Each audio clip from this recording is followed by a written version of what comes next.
So, tapos na ako mag-prepare ng baon ng aking jusawat at ng aming housemate. Ito yung niluto ni ate. Hindi ko na nga na video kanina, but I know you know this. So, yan yung ginisang toge. Tig-isa silang dalawa. Yan yung brown rice. Tig-isa din silang dalawa. Ito sa jusawa ko. Ito sa housemate namin. And adobong may tausi. Ito sa asawa ko. And yan yung sa housemate namin. Pareha sila ng baon actually everyday. Kasi sabay silang pumapasok. So, pinapaluto ko na yan kay ate. Tsaka ako yung nag-iisip ng lulutuin ni ate everyday. At kung ano yung ibabaon. So, dahil tapos na akong maglagay sa baonan, ako din ang naglalagay at naghahati sa kanila ng baon nila. Minimake sure ko na pantay silang dalawa. Bawal yung madami yung isa, konti yung isa, madami yung isa, konti yung isa. Dapat pantay sila. Merong rice, brown rice. Yan, mainit pa. Tapos, ito yung sa housemate namin. Pinapakain ko siya ng gulay para healthy. Kasi hindi siya magulay yung housemate namin.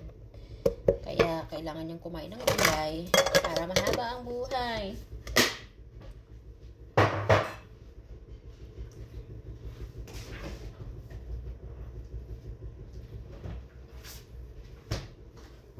So, ito yung sa aking jusawa. And this one. So, dahil mainit pa, mamaya ko na ipasok sa bag. Nasaan yung takip nito? It's hot. So, mamaya ko na sila itakpan. At ilagay sa bag. Ako kasi ang nagpe-prepare. Si ate ang tagaluto. Yan. Adobong may tausi. Bukas, mag-isip pa ako kung anong babaunin nilang dalawa. Kasi, kailangan fresh. Gusto ko yung araw-araw nagluluto. Tsaka ayaw kong may natitira na pagkain. Para everyday, fresh. Fresh from the farm.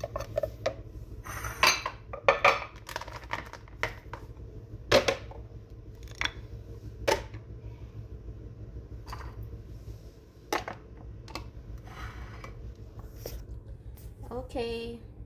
So, yun na yung baon ng housemate namin. Yan na yung baon ng jusawa ko. Itong side na to.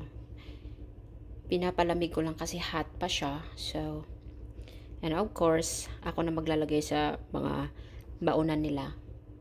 Ganyan talaga ang buhay may asawa. Kailangan, you know, you need to think what he gonna eat every day. You need to think na kailangan nilang kumain ng gulay para healthy, and you know, that's it for now.